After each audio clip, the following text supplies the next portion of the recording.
Assalamualaikum warahmatullahi wabarakatuh. Perkenalkan nama saya Galis Syabani, dengan NIM G00230067 dari kelompok SGD A2. Di sini saya akan menjelaskan sistem kardiorespirasi, nanti akan ada pokok-pokok yang akan saya bahas itu ada faring, kemudian ada jantung, struktur eksterna interna, dan mekanisme pembukaan katup jantung, lalu ada, diafragma dan mediastinum. Pertama kita mulai dulu dari yang pertama adalah faring. Faring adalah sebuah saluran yang menghubungkan antara kavum nasi dan kavum oris dengan larynx. Nah, faring ini terbagi menjadi tiga, ada nasofaring yang terletak di belakang dari kavum nasi, berbatasan dengan koana, kemudian orofaring yang terletak di belakang kavum oris, berbatasan dengan isthmus fosium, kemudian ada laryngofaring yang ada aditus laringnya. Nah, pertama dari nasofaring dulu. Untuk nasofaring skeletopisnya itu ada di vertebra cervicalis 1 sampai 2. Nah, fungsinya ini untuk respirasi karena berasal dari hidung ya. Nah, jadi di sini itu ada bangunan-bangunan penting, yaitu ada choana yang merupakan batas belakang posterior dari kavum nasi, kemudian ada optae, ini sebuah lubang ostium yang menghubungkan antara nasofaring ini dengan tuba auditiva Eustachii.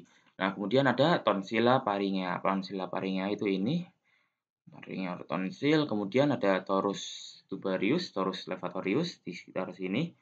Ini untuk gambar yang kurang kelihatan. Lalu ada recessus pharyngeus di sini. Mungkin gambar berikutnya. Nah, ini di sini ada recessus pharyngeus yang ke arah dalam. Kemudian ada torus tubarius. Kemudian ada tonsilla tuba, berarti di sini ada torus tubarius. Nah, kemudian ini ada torus elevator palatini. Oke. Pharyngeal tonsil, recessus pharyngealis. Tadi torus tubarius, tonsilla tubarius, kemudian ini torus levatorius. Ini ada optae, orificium pharyngotympanic tube. Oke, kemudian next masuk ke oropharynx. Kemudian di oropharynx ini letak skeletopisnya di VC2 sampai VC3. Fungsinya untuk proses pencernaan ya, karena dia menghubungkan dengan mulut. Bangunan pentingnya ada isthmus faucium. Ini batas posterior dari cavum oris. Kemudian ada arcus palatoglossus. Itu di sini yang dilekukan mukosa di superior. Kemudian ada arcus palatopharyngeus. Ini adalah lekukan mukosa di posterior. Tadi palatoglossus itu anterior, kalau palatopharyngeus itu posterior. Nah, kemudian fossa tonsillaris. Nah, ini kelihatan kan ada titik-titik dua ini, ada garis putus-putus. Nah, ini kan terlihat membentuk sebuah permukaan. Nah, itu fossa tonsillaris. Kemudian ada tonsilla palatina yang ini. Kemudian ada membrana glossoepiglotica. Membrana glossoepiglotica di situ ada sebuah struktur penting, namanya itu adalah vallecula epiglotica. Itu di sini letaknya vallecula epiglotica, fungsinya untuk menampung benda-benda tumpul yang masuk. Nah, kemudian langsung lanjut ke laryngopharynx. Laryngopharynx letaknya itu ada di VC3 sampai 5. Nah, di sini ada dua bangunan penting, yaitu fossa piriformis yang terletak di kanan kiri laryngopharynx, kanan kiri laryngopharynx ini fossa piriformis yang fungsinya untuk menampung benda-benda tajam. Kalau tadi kan vallecula epiglotica itu menampung benda-benda tumpul, kalau fossa piriformis ini menampung benda-benda tajam yang tertelan. Kemudian ada aditus laryngeus ya. Aditus pintu masuk ke laring. Ini nasofaring. Nah, ini orofaring, kemudian ini laryngopharing. Oke, kemudian lanjut ke jantung. Nah, jantung kita mulai dari struktur eksternalnya terlebih dahulu. Struktur eksternal jantung itu ada apex, basis, sama 3 fasies. Nah, untuk apexnya itu mengarah ke pinggang kiri. Nah, di apex ini ada sebuah struktur bangunan yang namanya itu ictus cordis.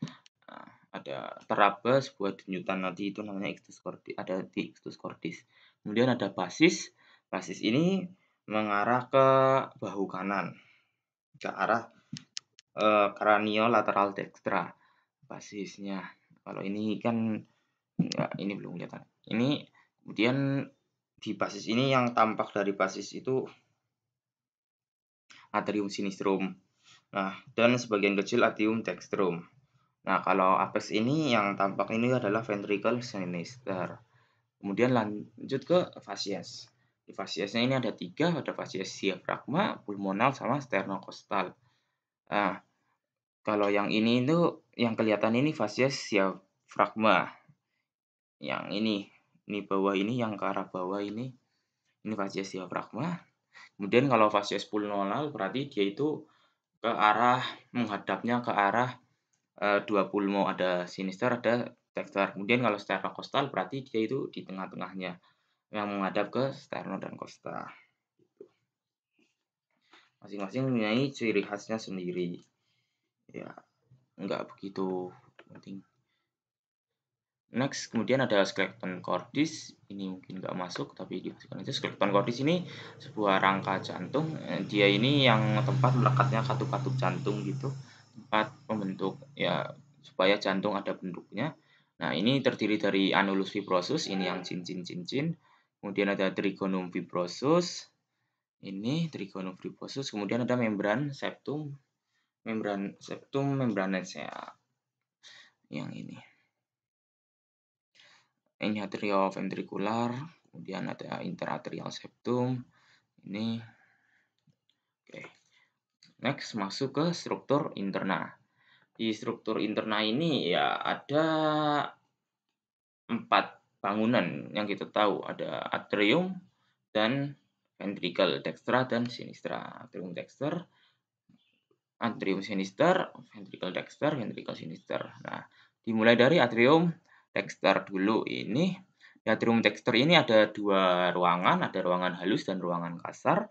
Ruangan halus itu disebut sinus venorum cavarum. Nah, untuk ruangan kasarnya itu berisi musculus pectinati. Di situ ada auricula dextra. Ada juga auricula dextra. Struktur halus auricula dextra di bagian kasar. Nah, untuk bagian halus dan bagian kasar ini dipisahkan. Kalau dari luar itu dipisahkan oleh sebuah sulcus, kalau bagian dalamnya itu dipisahkan oleh crista. Sulcus terminalis, crista terminalis. Nah, kemudian antar atrium itu dihubungkan, dibatasi oleh septum interatrial, di mana antar atriumnya itu ada sebuah struktur namanya fossa ovale yang merupakan obliterasi dari foramina ovale ini, fossa ovalis, fossa ovale. Jadi waktu saat bayi itu atrium dexter dan atrium sinister itu dihubungkan, ada sebuah lubang namanya foramen oval. Nah, itu pada saat lahir itu tertutup, menutup menjadi fossa ovale. Nah, kemudian di atrium tadi, atrium sama atrium. Nah, kemudian atrium ke ventricle itu ada sebuah struktur penghubung yaitu lubang namanya ostium atrioventricular dextra, yang di mana di situ ada katup tricuspid. Nah, kemudian muara selain ostium itu ada juga muara-muara dan nama ostium, yang ada muara-muara yang mengalir ke atrium dexter ini. Nah, ini ada vena cava superior, di mana itu ada ostiumnya, namanya ostium vena cava superior juga, vena cava superior juga. Lalu ada vena cava inferior dengan ostium vena cava inferior. Kemudian ada sinus coronaria dengan ostium sulcus coronaria, atau ada nama lainnya itu yang disebut dengan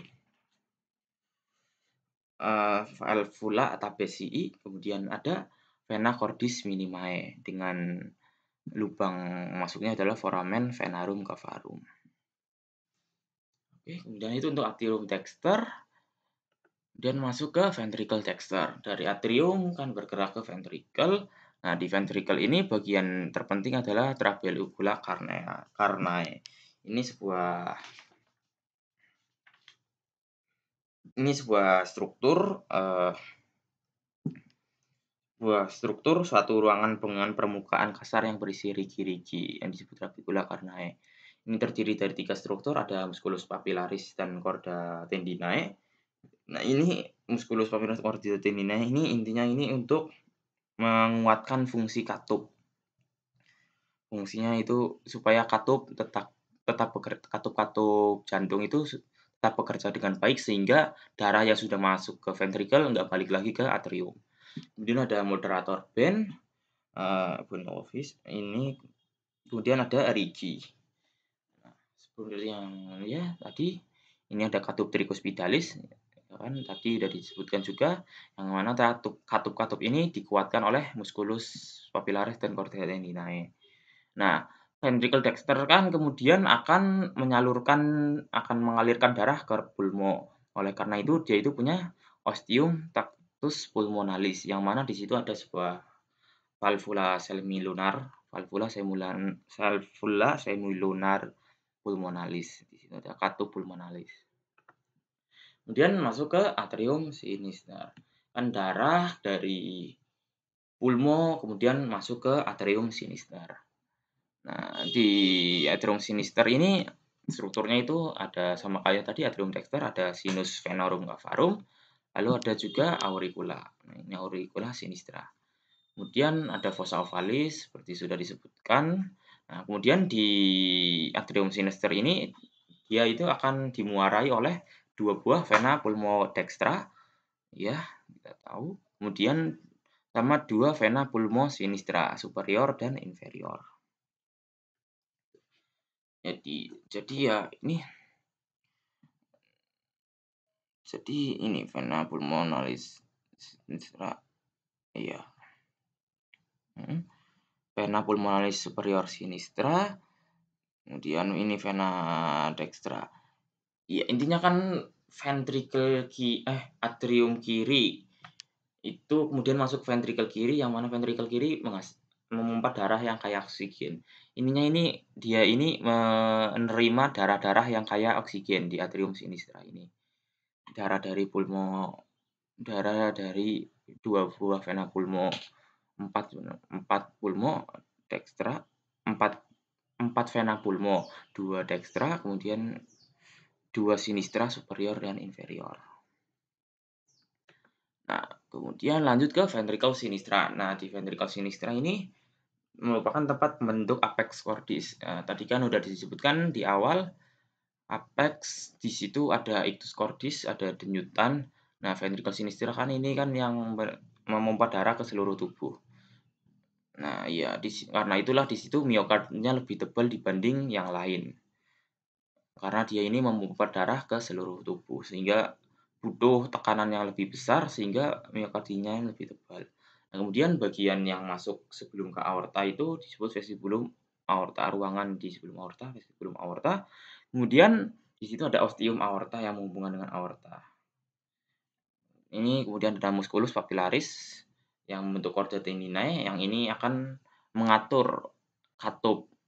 Oh iya, ini kan seharusnya antara atrium sinister dan ventricle sinister itu kan ada sebuah ostium juga, ostium atrioventricular sinister, yang mana di situ ada katup bicuspid, katup mitral. Nah, katup mitral ini dikuatkan oleh chorda tendinea fungsinya supaya nggak balik lagi darahnya. Oke.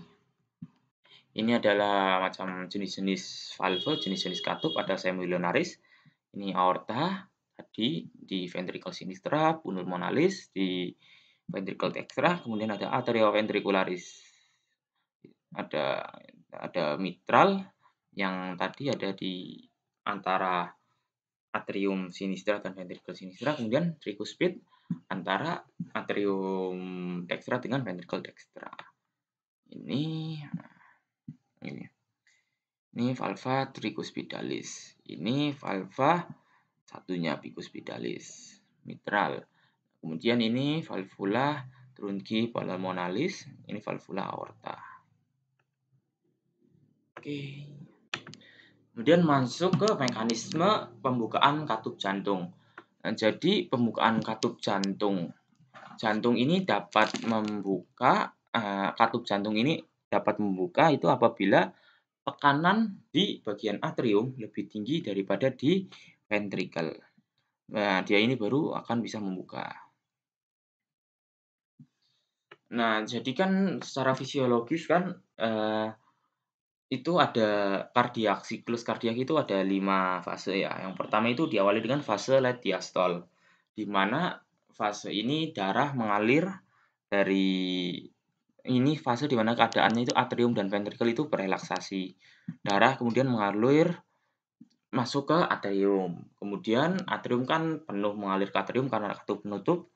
Kemudian kan otomatis darahnya penuh sehingga tekanannya jadi lebih besar dan kemudian akan terbuka dengan sendirinya ke sini.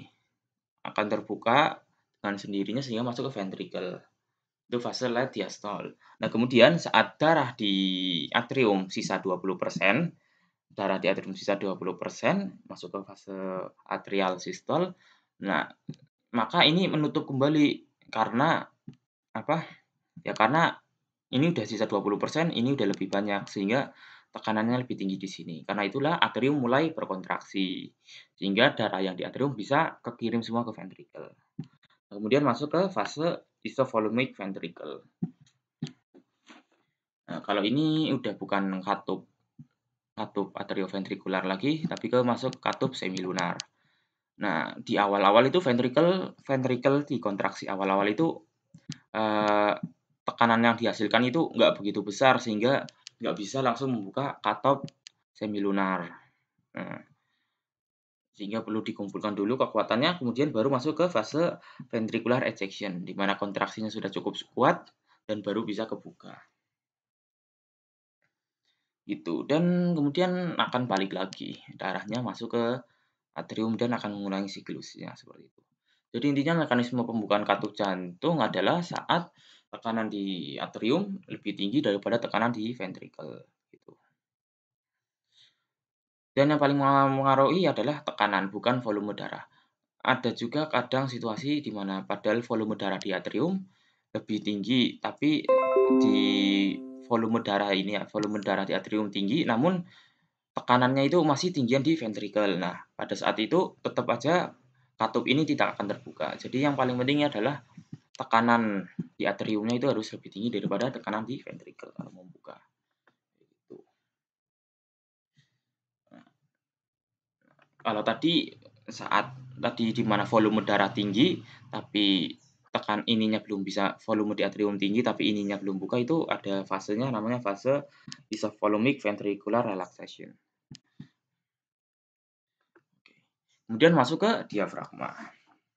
Nah, diafragma ini merupakan pembatas kavitas torakis dan kavitas abdominis. Nah, kalau di atas diafragma berarti masuk ke kavitas torakis, kalau di bawah diafragma kavitas abdominis. Ada dua bagian, ada pars muscularis sama centrum tendineum. Untuk pars muscularisnya ini ada 3 pars ya, ada pars sternalis, costalis, sama lumbalis.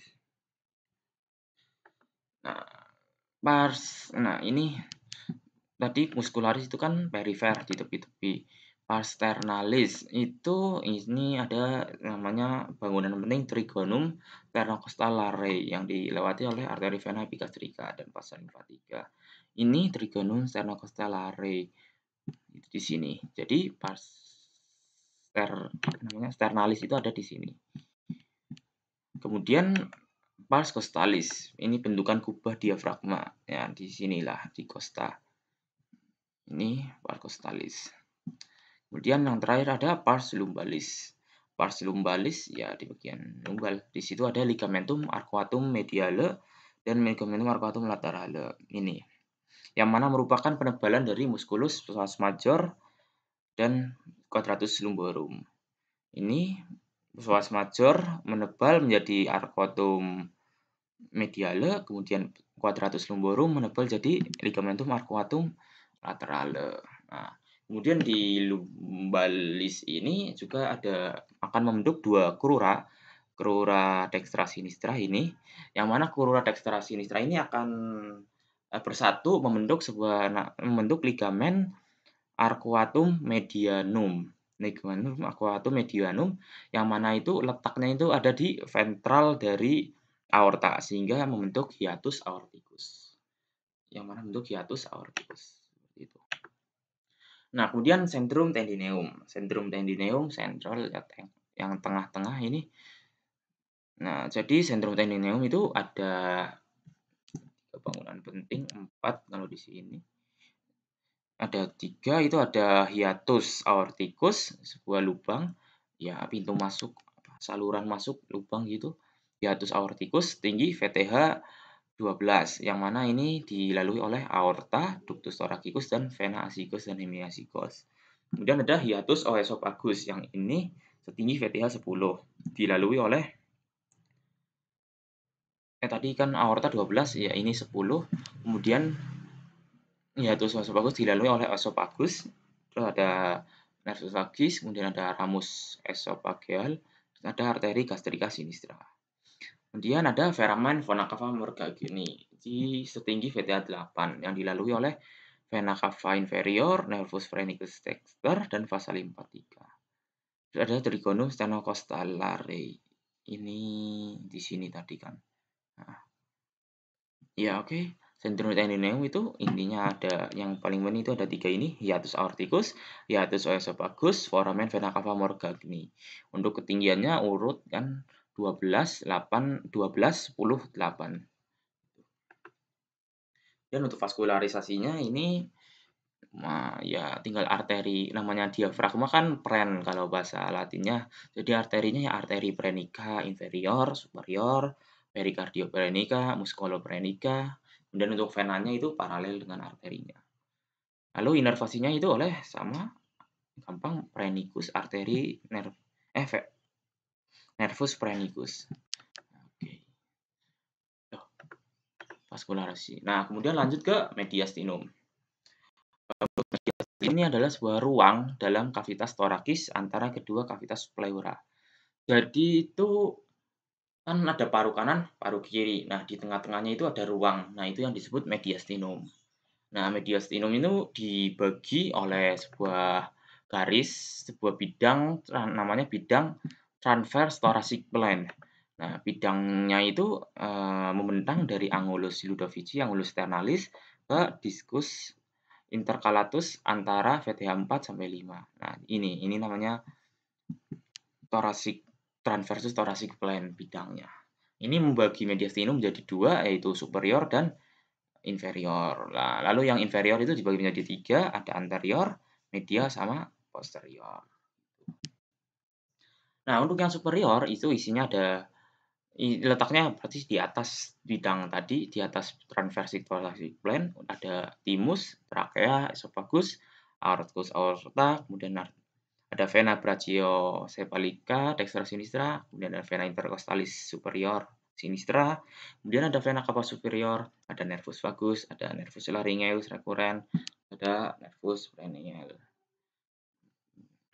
Nah, terus ada 11, ada ductus thoracicus, ada 12 nervus kecil lainnya gitu. Nah, kemudian lanjut ke mediastinum inferior. Mediastinum inferior ini ya kelihatan lah, ya inferior yang bagian anterior itu berarti letaknya ada di anterior dari perikardium. Nah, kalau yang tengah ini letaknya di antara kavitas pleura. Kalau yang ini di belakang perikardium. Perikardium. Nah, yang di depan perikardium ini yang apa berarti mediastinum inferius anterius itu isinya itu ada sisa thymus, ada nodus limfatika, sama lemak, jaringan lemak, terus jaringan ikat longgar.